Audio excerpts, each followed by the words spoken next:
Si ce n'est pas déjà fait, prenez un instant pour vous abonner à notre page et n'oubliez pas de cliquer aimer avant la fin de l'enseignement.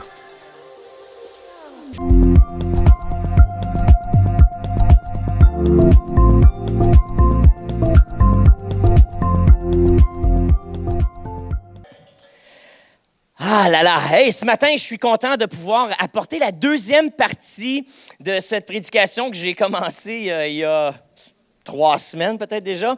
Mais on a parlé du défi qu'on a qu'est-ce qu'on fait quand nos prières pour une intervention divine dans nos vies, lorsqu'on vit une épreuve, lorsqu'on vit de la souffrance, et que nos prières pour une intervention miraculeuse, un changement radical de nos circonstances, pour une délivrance, pour une guérison, lorsque ces prières-là ne s'exaucent pas immédiatement, et que soudainement, on fait face à l'adversité, on fait face aux difficultés, on fait face aux souffrances. Comment est-ce qu'on peut faire pour... Où est-ce qu'on va chercher notre espoir, notre courage? Et on s'est plongé dans le Nouveau Testament et je vous ai proposé de regarder un peu comment les auteurs du Nouveau Testament, eux, ont fait pour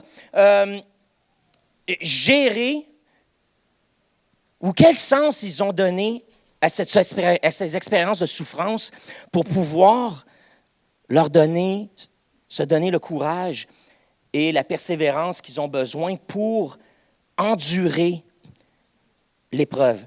Là, je sais que je fais un peu synonyme. Je parle d'épreuve, je parle de souffrance, et je mets tout ça ensemble comme si j'interchange ça, comme si c'était des synonymes. Je suis conscient que souvent, on parle plus de la souffrance comme quelque chose qui nous fait mal. Donc, quelque chose qui nous fait mal physiquement ou quelque chose qui nous fait mal émotionnellement.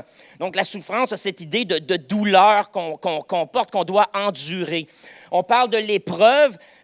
L'épreuve, lui, quant à lui, parle il y a un obstacle devant nous. Il y a quelque chose qui est là, qui pèse contre nous et on doit y résister. On doit trouver une manière de le surmonter, de le contourner. Mais il y a cette chose qui nous empêche d'avancer, il semble. Cette épreuve qui pèse sur nous. J'utilise ces choses-là de façon interchangeable ce matin parce que dans les épreuves, souvent, justement, on expérimente un certain degré de souffrance. Dans l'adversité aussi, pourrait être un autre mot qu'on utilise pour ça. Un autre mot qu'on pourrait même inclure là-dedans, c'est le mot tentation. C'est intéressant de voir dans le Nouveau Testament comment, dans le grec, entre autres, le mot tentation et le mot épreuve est le même. Et parfois, il y a certains passages que vous allez lire dans une version qui va dire qu'il faut résister aux épreuves ou que Dieu ne tente pas. Et puis, dans une autre version de la Bible, vous allez voir il faut résister à la tentation et Dieu ne tente personne. Parce que dans le grec, c'est un peu le contexte qui détermine la différence entre une tentation où on est comme incité à faire le mal ou encore une épreuve, quelque chose qui agit contre notre foi. Mais on peut dire aussi que lorsque on est tenté, c'est une épreuve. Il y a une dimension d'épreuve dans la tentation et il y a certainement de la souffrance lorsqu'on succombe à la tentation aussi. Donc, mais ces mots-là, souvent, je vais les utiliser aujourd'hui un peu de façon synonyme, tout pour exprimer cette idée qu'on a des choses qui font obstacle à notre bonheur. Des choses qui font obstacle à notre joie, il semblerait, ou qui viennent l'affecter du moins. Et qu'est-ce qu'on fait pour passer à travers cela? Et la première réponse qu'on a trouvée lors de cette prédication-là, c'est qu'on a dit, bien, c'est quoi une utilité? Peut-être certaines utilités que la souffrance. Est-ce que la souffrance est toujours une malédiction? Et les chrétiens du Nouveau Testament en sont venus à la conclusion que non. La souffrance n'est pas toujours une malédiction, mais peut se transformer en bénédiction. La souffrance peut avoir ses utilités. Des gens qui avaient marché avec Jésus, ces gens qui avaient appris à prier comme Jésus, qui faisaient des miracles extraordinaires. Lorsqu'ils priaient, les malades étaient guéris. Lorsqu'ils imposaient les mains à quelqu'un qui était démonisé, les démons sortaient. Ils avaient appris à prier, à changer les circonstances autour d'eux, d'ouvrir le ciel. Dieu agit. Et des miracles et des prodiges accompagnaient ces gens-là partout où ils allaient. Et pourtant, même s'ils avaient percé certains secrets que nous, on essaye encore de percer, qu'on essaie encore de trouver. Même si eux avaient plus de résultats peut-être dans leur prière que nous, ils expérimentaient quand même de la souffrance. Ce n'est pas dans toute chose ils n'étaient pas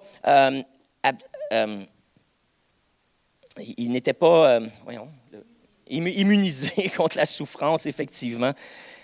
Et dans ces moments-là, ils ont donné un sens. Et le premier sens qu'ils ont trouvé, c'est que la souffrance ou l'épreuve enrichit notre relation avec Dieu. Que dans les épreuves, Dieu se sert des épreuves pour nous rapprocher de lui. Et combien vrai, hein? Lorsqu'on souffre, quelle est souvent la première chose qu'on fait? On se met à genoux ou on crie au ciel, « Dieu, viens m'aider ». Et cette souffrance-là peut nous approcher de Dieu. Et j'espère que vous êtes ce genre de personne qui, dans des moments de difficulté, d'adversité, vous vous rapprochez de Dieu et vous n'êtes pas de ceux qui maudissaient Dieu et qui levaient le poing contre le ciel. Mais servez-vous de ces occasions-là, dans vos moments de difficulté, pour vous approcher de Dieu et le laisser se manifester dans votre vie et exprimer certains de ses attributs, comme son amour pour vous, sa compassion, sa douceur, son réconfort. Laissez Dieu exprimer certains aspects de sa personnalité, de qui il est, qu'on peut seulement goûter ou expérimenter lorsque ça fait mal. Comme un enfant avec ses parents. Lorsqu'il tombe, il se rafle le genou, les coudes, le menton, court vers maman ou court vers papa pour être réconforté. Puisse la souffrance nous amener comme ça, à aller vers notre papa et être réconforté par lui. Donc, la souffrance enrichit notre relation avec Dieu. Une autre réponse qu'on a trouvée dans les Écritures lors de la dernière prédication, c'est que la souffrance nous permet d'expérimenter les souffrances de Christ aussi. Même Dieu incarné a expérimenter la souffrance. Ça fait partie de la beauté, ça fait partie du miracle de l'incarnation, de ce qui est glorieux de l'incarnation, c'est que Dieu lui-même n'est pas descendu sur terre comme un fantôme ou comme un Superman qui est immunisé, lui, à toute souffrance, qu'on peut tirer dessus à coups de fusil, on peut le fouetter, on peut le battre, puis il est immunisé, il reste raide comme une barre. Jésus n'a pas choisi la forme de Superman pour se manifester, mais il est venu dans une chair, dans un corps qui est fragile, qui est susceptible à l'adversité. Il est venu avec des émotions humaines. Lui aussi a goûté le rejet, le mépris. Lui aussi a expérimenté la pauvreté. Lui aussi a expérimenté d'être trahi. Lui aussi, il a expérimenté toutes ces choses, la douleur émotionnelle et la douleur physique. La Bible nous dit qu'en toute chose, il a été tenté comme nous. Ah, voilà une application de tenter qui parle d'épreuves. Donc, en toute chose, Jésus a vécu les mêmes épreuves que nous et il a été tenté peut-être d'utiliser ou de répondre à l'épreuve avec des tactiques humaines comme nous. Mais dans toutes ces choses, il a été fidèle, il a été saint, il a été droit et il a été capable de répondre. Et il nous a donné un modèle. Comment affronter l'adversité. Que c'est possible de vivre sur terre avec les limites humaines que nous avons, mais rempli du Saint-Esprit et de surmonter les adversités, de résister, de triompher. Donc, dans nos souffrances, on expérimente aussi ce que Christ a expérimenté. Dans ta souffrance, comment les auteurs du Nouveau Testament disaient, c'est que vous expérimentez les souffrances de Christ. Les apôtres disaient ça aux chrétiens, vous expérimentez les souffrances de Christ ou l'appliquaient à eux-mêmes. Nous expérimentons les souffrances de Christ. Et dans la souffrance, ils se disaient, on s'associe à Jésus. On n'est pas mieux que Jésus. Et on se console avec l'idée que si le Fils de Dieu a eu à passer à travers l'adversité, a eu à souffrir physiquement, à combien plus forte raison, nous, ses serviteurs, devons-nous nous attendre que nous aussi, on va vivre des choses difficiles parce que le serviteur n'est pas plus grand que le maître. Alors, c'est arrivé à Jésus, il faut s'attendre que ça nous arrive. Mais console-toi parce que quand tu souffres, tu es comme Jésus. T'es comme Jésus. Donc, ça nous permet, la souffrance nous enrichit notre relation avec Dieu. Elle nous permet d'expérimenter les souffrances de Christ. On a vu aussi que la souffrance expose. Elle expose nos faiblesses. Elle expose nos péchés. Elle expose ce qui reste en nous de faux raisonnements, ce qui reste en nous de la chair humaine, ce qui reste en nous de notre ancienne vie. Souvent, c'est juste à travers la souffrance que le lait sort. Lorsqu'on est au bout du rouleau, lorsqu'on est au bout de nos forces, que lorsqu'on n'est plus, on ne sait plus quoi faire, puis là, cette colère-là, lorsqu'on est impuissant, puis il y a une colère qui monte, ou il y a un désespoir qui monte, soudainement, on pensait qu'on était libéré des pensées suicidaires, et tout d'un coup, après 20 ans de vie chrétienne, il t'arrive quelque chose que tu n'es pas capable de surmonter par tes preuves. Et ça devient l'idée, pourquoi tu ne t'enlèves pas la vie? Puis tu te dis, mais ça, ça me venait à l'esprit quand j'étais dans le monde, ça venait quand je ne connaissais pas Dieu, comment ça se fait que ça revient? Parce qu'il y a encore des choses, des fois, qui émergent.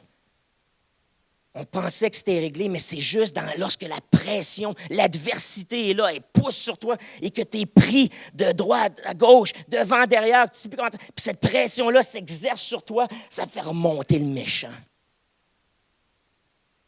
Et puis là, tu réalises, je suis peut-être pas aussi sanctifié que je pensais. Je suis peut-être pas aussi transformé que je pensais. Et voilà que dans l'épreuve, Dieu se sert de ces pressions-là pour nous rendre meilleurs et nous apprendre des leçons que peut-être il nous reste encore à apprendre. Et pourra nous libérer de modes de pensée et de manières d'agir qui ont réussi à cacher, à camoufler lorsque tout va bien. Qu'on cache derrière notre ministère, qu'on cache derrière notre parure, nos activités, notre bien, notre beau parler, notre théologie. Mais quand on est désarmé, ça permet à ces choses-là de sortir, mais Dieu permet ces choses-là pour nous sanctifier. Parce que, on parlait de ça aux jeunes adultes hier soir, l'objectif de Dieu, ce n'est pas de nous rendre confortables, mais c'est de nous rendre comme Jésus. Dieu n'est pas intéressé par ton confort, mais il est intéressé par ta transformation, par la sainteté à laquelle il t'appelle. Merci lorsqu'il pourvoit nos besoins, puis les circonstances changent, puis ça nous aide à passer à travers les choses, ça nous aide à continuer, ça nous montre l'amour de Dieu. Mais s'il y a du mauvais, Dieu veut le transformer. Donc, ta sanctification est plus importante que ton confort pour lui. Donc, l'adversité expose le péché ou les faux raisonnements qui sont encore en nous. Mais maintenant, je vous amène dans les quatre dernières utilités ou 4 dernières réponses qu'on peut avoir à l'adversité. Et maintenant, la prochaine, c'est que l'adversité nous permet de s'engager auprès de la famille de Dieu. L'adversité ou la souffrance nous permet de mieux s'engager auprès de la famille de Dieu. Romains 12, 15, c'est l'apôtre Paul qui écrit, puis il dit « Réjouissez-vous avec ceux qui se réjouissent et pleurez avec ceux qui pleurent. » De même que lorsqu'on souffre, on se tourne vers Dieu, on peut expérimenter sa consolation directe pour nous. Parfois, Dieu exprime cette consolation-là qui vient de lui, cet attribut de lui, ces vertus apaisantes, consolantes, à travers son corps, l'Église. Il choisit. Je dirais même que Dieu, depuis le début des temps, persiste à se manifester, premièrement, à travers les humains.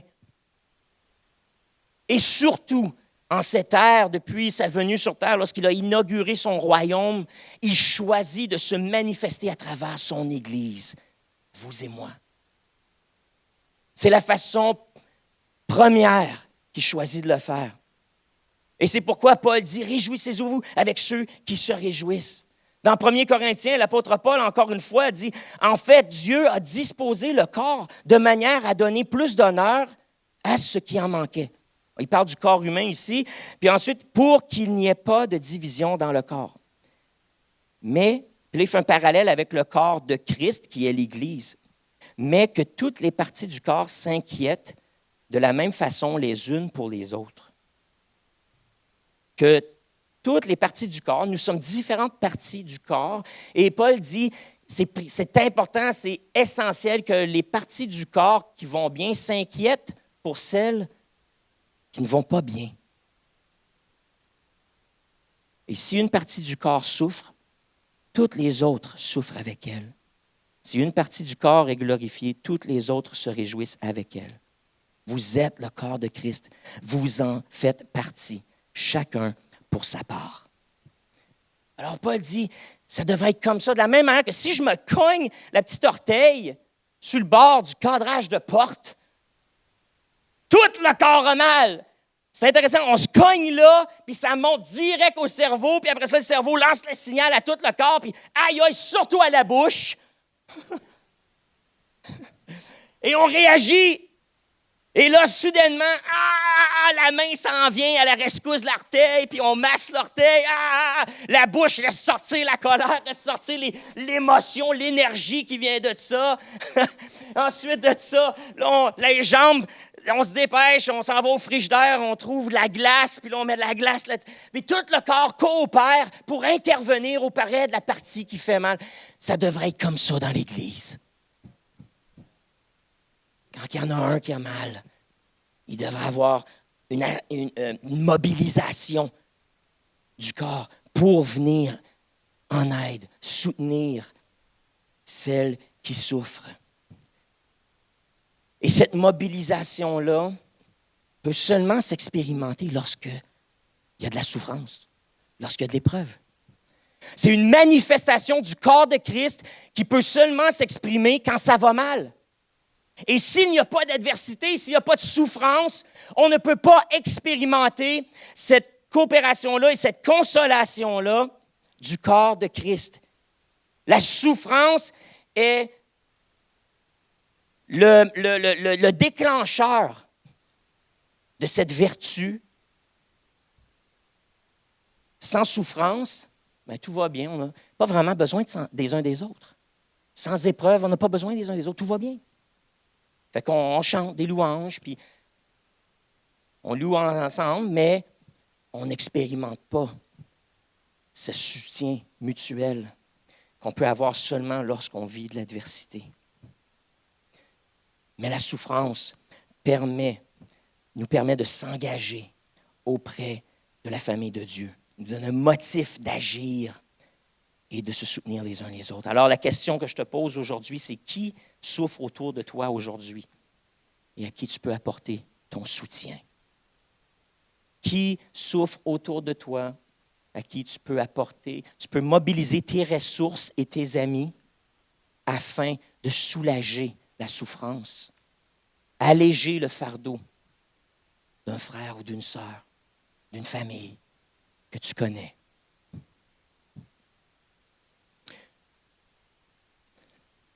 Une autre réponse à la souffrance que le Nouveau Testament nous donne et qui s'enchaîne avec celle-ci, c'est que la souffrance nous équipe. La souffrance nous équipe pour œuvrer auprès des autres avec compassion et sagesse. Parce que c'est une chose d'agir, mais c'est possible d'être très maladroit. Avez-vous déjà été victime d'une prière maladroite? Moi, je suis avancé à un appel, je me souviens encore aujourd'hui, ça fait une dizaine d'années de ça. C'était pas à l'église de Carrefour, c'était une autre église. Je ne dirai pas laquelle. Je suis avancé parce que je vivais une situation difficile dans ma vie. Et puis, je suis avancé, je voulais une intervention, je voulais un miracle de Dieu. Je suis avancé parce que le pasteur avait dit, si tu as besoin d'un miracle, avance, quelqu'un va venir prier avec toi, joindre sa foi à la tienne et va demander le miracle pour que tes circonstances changent ou que tu aies ce que tu as besoin présentement. Je suis avancé à l'appel avec ma foi, puis j'avançais pas souvent aux appels. Mais cette journée-là, je chantais que c'était pesant sur moi, puis je disais, « Oh Seigneur, oui, j'ai besoin de sentir que je ne suis pas tout seul là-dedans. » J'ai besoin, ma foi défaille un peu. J'ai besoin de la foi des frères, des sœurs de mon Église. Alors, je suis avancé. Puis je dis à la personne qui était là pour prier avec moi, mon problème, ça avait rapport à ma santé.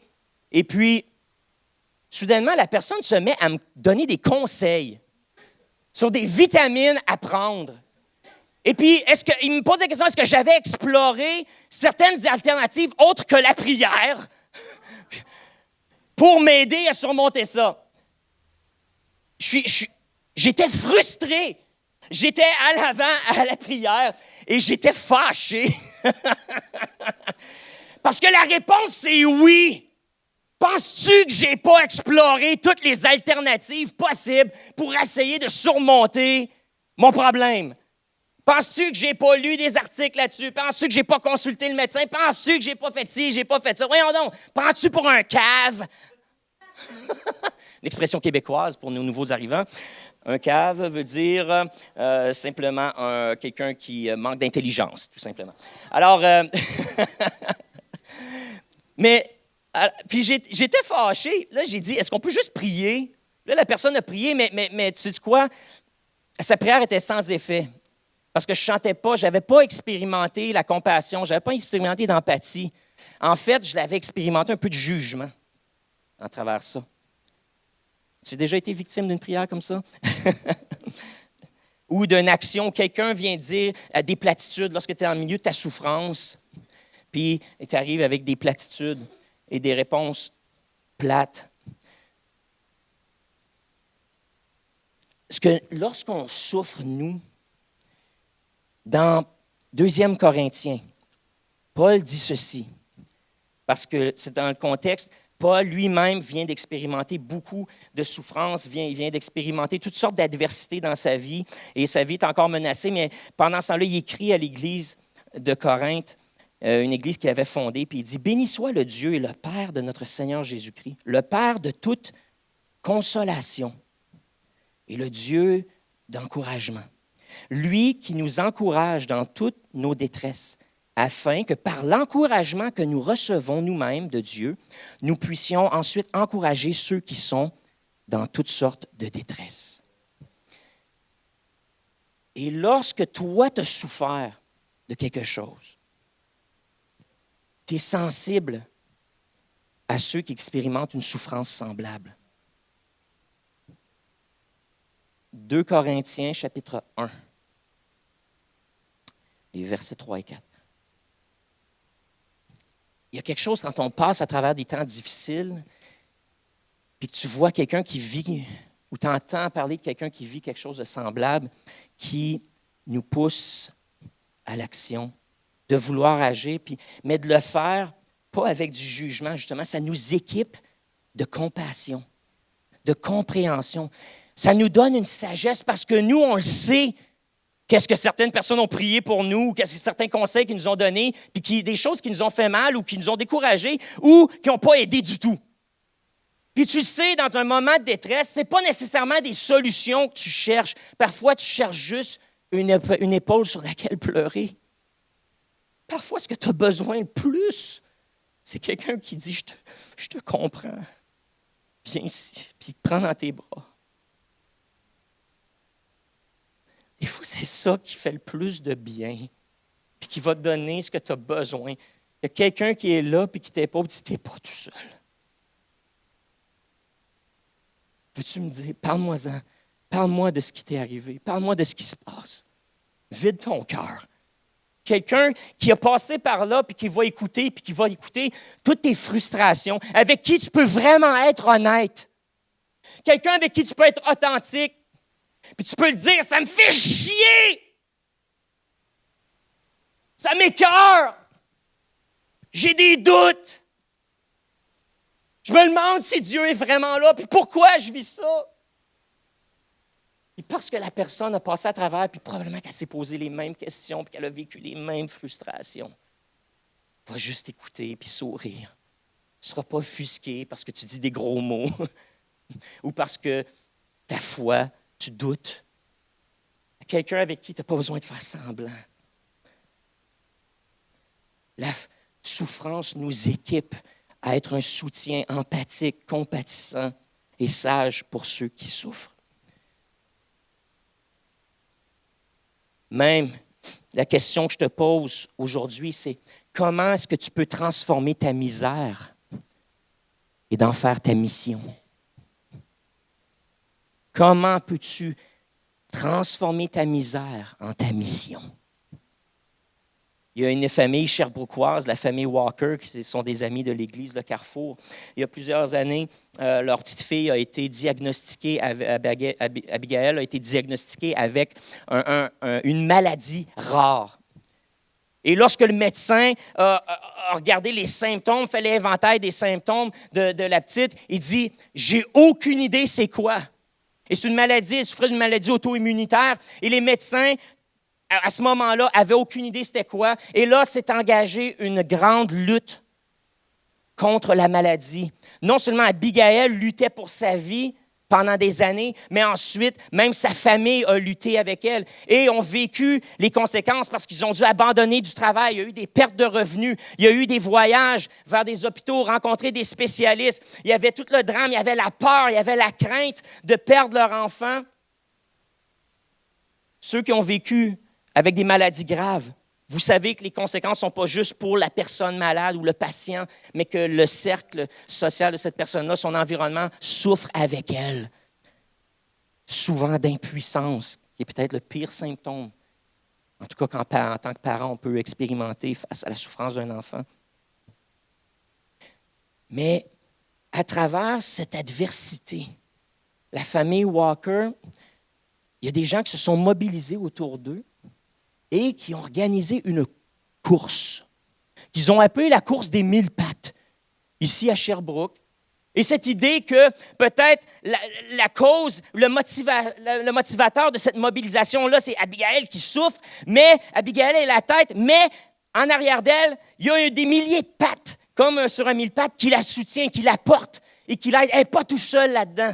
Et c'est une manière de lever, de faire une levée de fonds pour justement donner à la famille, du répit à la famille pour qu'ils puissent payer pour certains traitements qui ne sont pas couverts par le système québécois, pour aussi compenser pour les pertes de revenus de la famille et tout ça. Et ce qui est commencé à être une levée de fonds pour cette famille-là est maintenant devenu une fondation.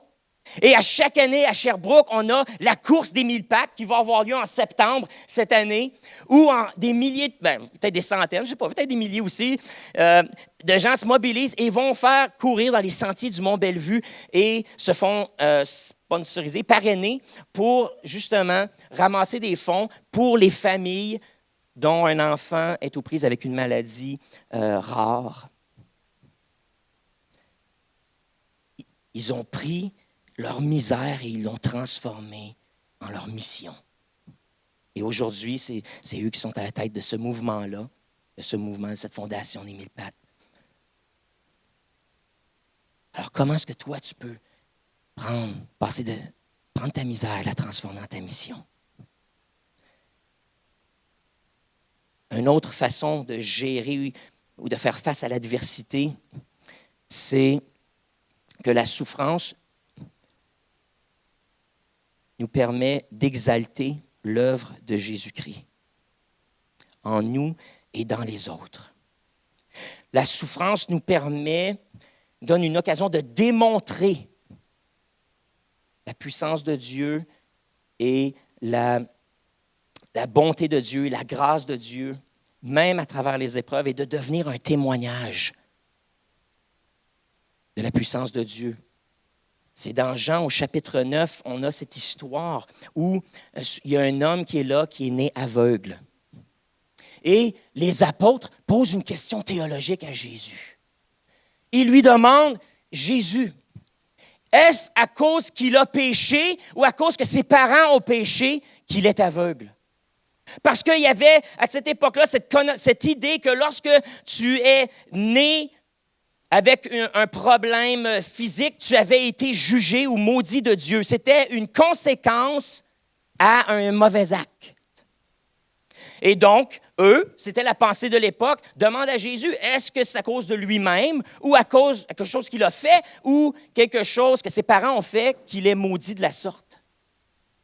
Ah, j'aime la réponse de Jésus. C'est aucune de ces réponses. C'est C. La réponse, c'est C. Il est comme ça afin que Dieu soit glorifié dans sa vie. Et Jésus est arrivé. Amen, oui. Et à ce moment-là, Jésus a craché par terre, a fait de la boue, l'a mis sur ses yeux parce que les gens crachaient sur ces gens-là, parce qu'ils étaient maudits. Alors, tu voyais quelqu'un comme ça, tu lui donnes, même s'il était là pour demander de l'argent, les gens passaient à côté. T'es maudit, moi aussi je te maudis. Alors Jésus prend la salive, qui était une insulte, un mépris, en fait de la boue, le met sur ses yeux, il dit, va te laver à la piscine là-bas, à la fontaine publique. Le gars est allé, retrouve la vue. Et il devient un témoignage. Et vous lirez l'histoire, chapitre 9. J'aimerais ça faire jouer une vidéo et qui illustre une version moderne de ce passage-là. Et dans ce cas-ci, c'est quelqu'un qui n'a pas été guéri de la condition dans laquelle il est né, de l'handicap avec lequel il est né. Mais écoutez bien son histoire et voyez, entendez comment Dieu se glorifie encore aujourd'hui à travers cette personne-là.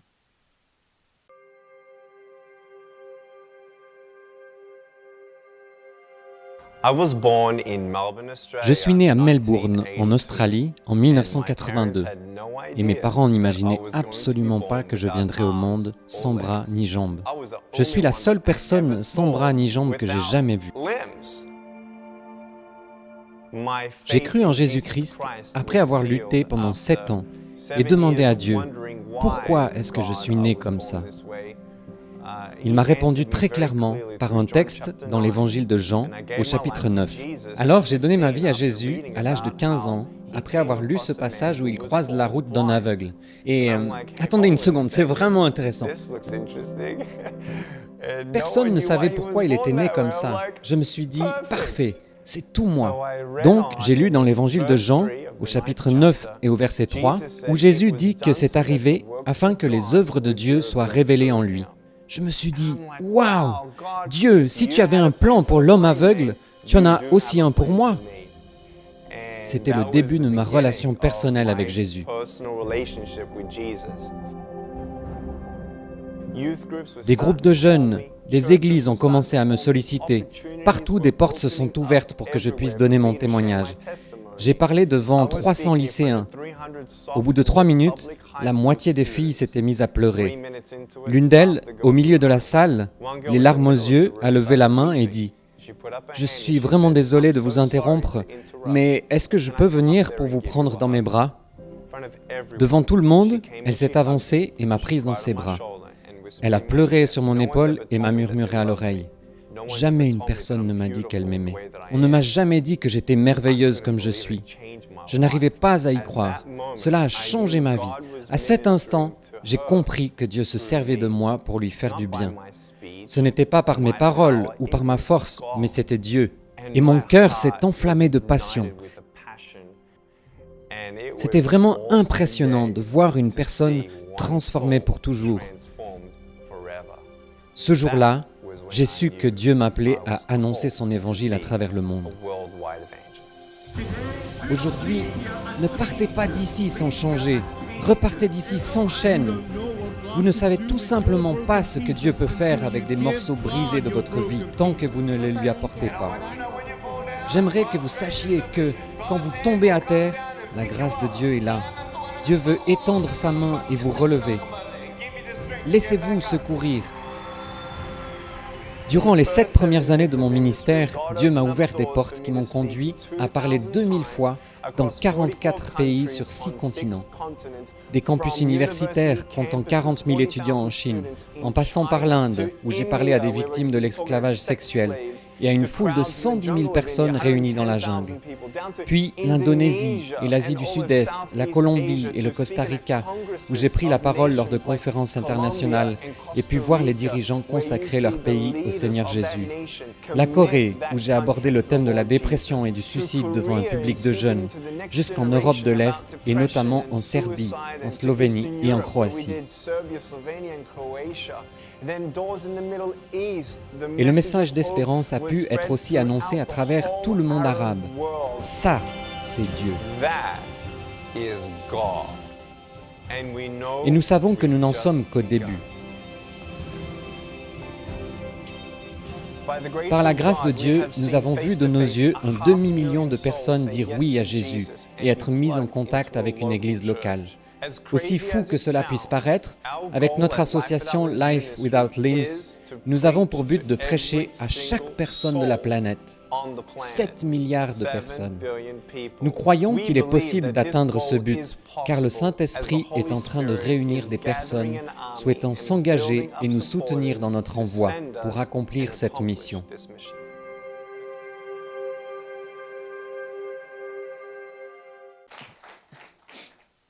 Vous pouvez comprendre qu'il y a une petite différence quand lui parle de l'amour de Jésus puis quand moi j'en parle. Il y a quelque chose là, du témoignage de quelqu'un qui vit de l'adversité puis qui passe à travers puis qui garde sa foi, ou bien qui est la main de Dieu dans sa vie. Puis que ce soit un miracle. Je pense que ça serait aussi glorieux si lui avait des bras qui poussaient et des jambes qui poussaient. Puis il y aurait aussi un témoignage extraordinaire.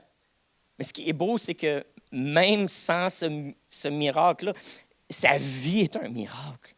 Sa vie parle d'elle-même, d'un homme qui aime Dieu, puis Dieu se sert de lui.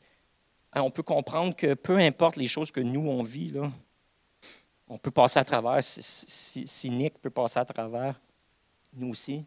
Alors, son histoire devient pour nous un encouragement.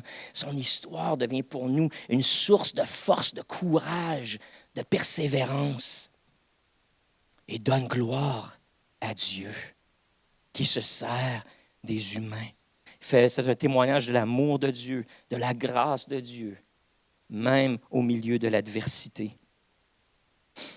Et donc, cette réponse, ça l'exalte. Et la dernière chose que je veux dire par rapport à la souffrance, ou du moins que j'ai puisé dans le Nouveau Testament, c'est celle de l'espérance. La souffrance nous fait espérer dans le retour de Jésus-Christ. La souffrance nous amène à espérer au retour de Jésus-Christ. Un Pierre, l'apôtre Pierre qui a marché avec Jésus, qui lui aussi faisait toutes sortes de miracles. Lui, son ombre guérissait les malades. Il marchait dans la rue, les gens mettaient des malades. L'ombre de Pierre touchait les malades et les malades étaient guéris. C'est ce gars-là qu'on parle, qui était le chef des 12.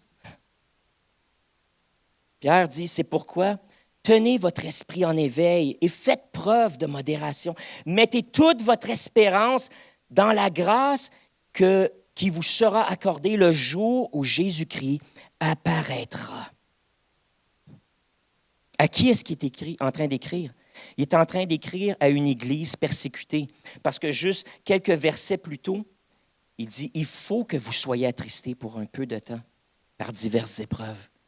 Il est en train d'écrire à des gens qui vivaient des épreuves, à des gens qui étaient attristés, qui pleuraient, des gens qui souffraient. Et voici l'apôtre Paul leur dit, une de nos consolations, c'est qu'il faut que vous souffriez. Ça fait partie de la game, ça fait partie du lot de la race humaine et ça fait partie certainement des chrétiens. Si Jésus n'a pas échappé, nous aussi, on va en subir. Mais maintenant, mettez votre espérance dans l'avènement du retour de Jésus-Christ. Lorsqu'il va paraître dans sa gloire, tout ça va changer en un instant. Jacques, qui était le frère de Jésus, écrit dans l'Épître de Jacques au chapitre 12, « Heureux l'homme qui endure l'épreuve. En effet, après avoir été éprouvé, celui-là recevra la couronne de la vie qu'il a promise à ceux qui l'aiment. » Jacques, le frère de Jésus, qui a été fait martyr à Jérusalem, qui était le responsable, le pasteur principal de l'Église de Jérusalem, qui, lui, a été persécuté et même tué pour son rôle dans la croissance de l'Église, écrit à ceux qui souffrent et il leur dit, tenez bon, endurez l'épreuve, parce qu'il y a une récompense. Jésus te réserve une couronne, Jésus te réserve une récompense, Jésus te réserve un trophée, Jésus te réserve de la gloire et de l'honneur, parce que tu auras persévéré à travers tout ça.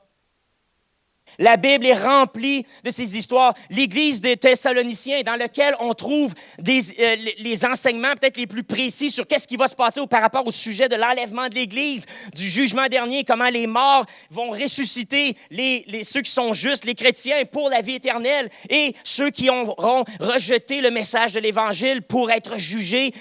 Paul, dans Thessaloniciens 1, Thessaloniciens 2, nous transmet ces doctrines-là. À qui il le fait? À l'Église de Thessalonique, une Église qui a été fondée au milieu de beaucoup de souffrances et d'adversité et de persécutions.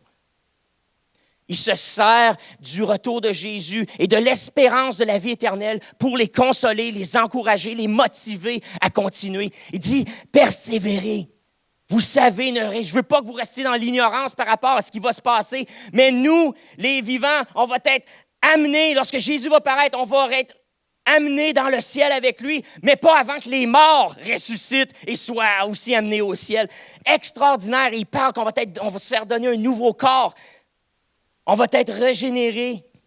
On va ressembler à Jésus après sa résurrection, qui pouvait passer à travers les murs, pouvoir apparaître, disparaître, se promener un peu partout, voyager un peu partout, juste en clignant des yeux peut-être, je ne sais pas, qui pouvait monter au ciel, redescendre. C'est comme... On va être comme ça, il n'y aura plus de séparation. Et encore plus, on a dans l'Apocalypse qui nous parle ceci, Apocalypse chapitre 22, qui parle lorsque Dieu va recréer une nouvelle terre. Apocalypse 22, les versets 1 à 4. Alors, l'apôtre Jean, qui a une vision, dit « Je vis un ciel nouveau et une nouvelle terre. Car le premier ciel et la première terre avaient disparu et la mer n'était plus.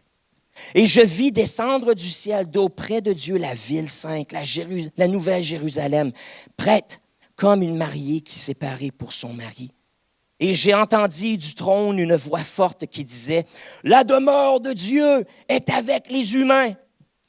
Il aura sa demeure avec eux, et ils seront son peuple, et lui-même, qui est Dieu, avec eux sera leur Dieu. » Et verset 4, « Il essuiera toute larme de leurs yeux.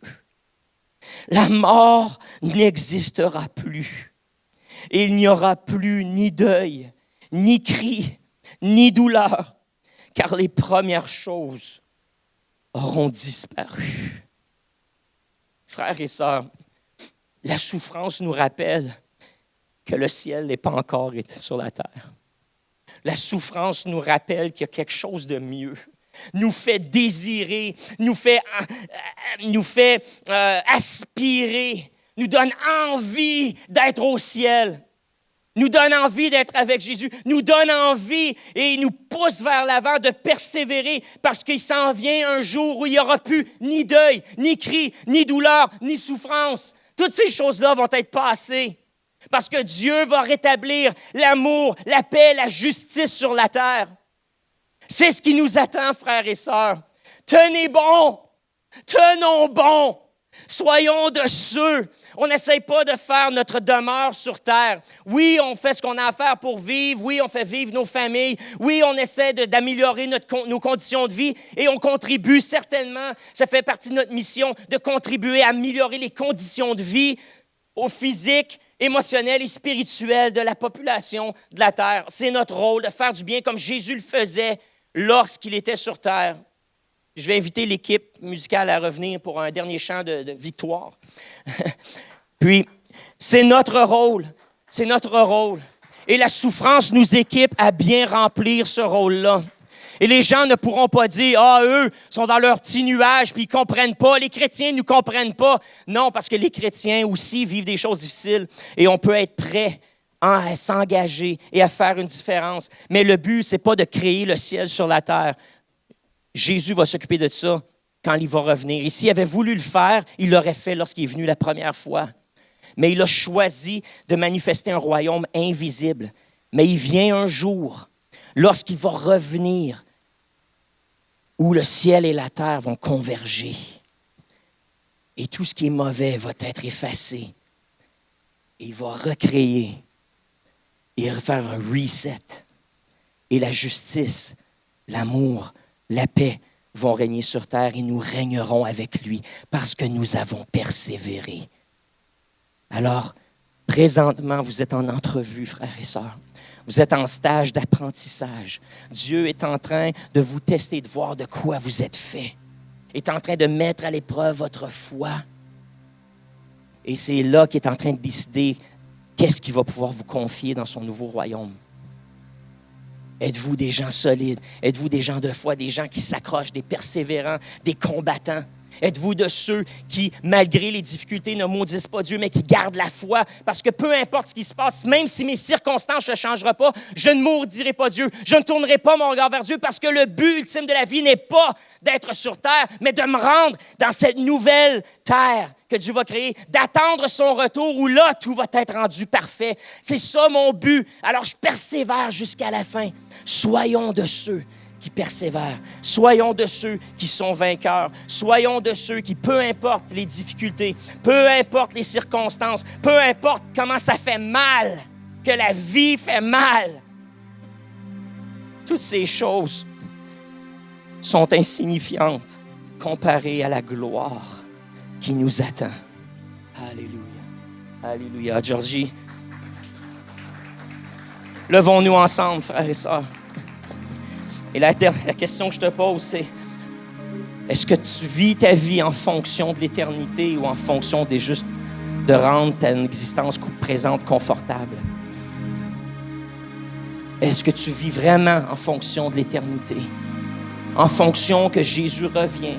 En fonction que présentement, il te regarde et il est en train de décider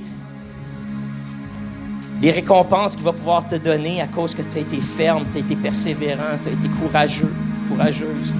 Il est en train de décider les tâches qu'il va pouvoir te confier dans son nouveau royaume. Parce que présentement, il regarde ta fidélité dans les petites choses de la vie terrestre. Mais si tu es fidèle dans les petites choses présentement, il va t'en confier des plus grandes dans son royaume à venir. Tu es Dieu malgré nos circonstances. Tu es Dieu, tu es sur ton trône, Seigneur. Nous savons qu'aucune tentation, aucune épreuve qui nous est donnée ne peut être surmontée. Aucune de ces choses ne peut nous séparer de toi. Nous savons, Seigneur, qu'il n'y a aucune hauteur, aucune profondeur, aucune largeur. Oh, Seigneur, même si on est au fond d'enfer, dans la misère, dans les caves les plus profondes, tu peux venir nous chercher, que rien ne peut nous séparer de ton amour pour nous. Et Seigneur, que ce mot, Alléluia, qui veut dire louange à l'Éternel, demeure sur nos lèvres tous les jours de notre vie. Oh, Seigneur Dieu, ta gloire et qui tu es, ton caractère, ta puissance, ta souveraineté, ne dépend pas de nos circonstances. Mais au contraire, aujourd'hui, on aligne les circonstances de nos vies avec ton identité à toi et qui tu es. Et merci parce que nos circonstances, ce n'est pas la fin de l'histoire, mais que tu n'as pas dit ton dernier mot. Alors peu importe ce que nous passons à travers, peu importe, tu n'as pas dit ton dernier mot. Il y a des miracles pour nous, des interventions. Et Seigneur, si oui, nous héritons de souffrance, nous continuerons d'avancer. Nous ne les laisserons pas terrasser, écrasés par les épreuves, mais nous allons surmonter jusqu'à ce jour où tu nous accueilles dans ta présence, où tu diras, viens dans ma présence, bon serviteur, entre dans la maison de ton maître. Merci, tu as vaincu. Tu es plus que vainqueur. Et voici ta couronne. Voici ta récompense. Voici la joie, ma joie et tout ce que j'ai t'appartient. Alléluia. Amen.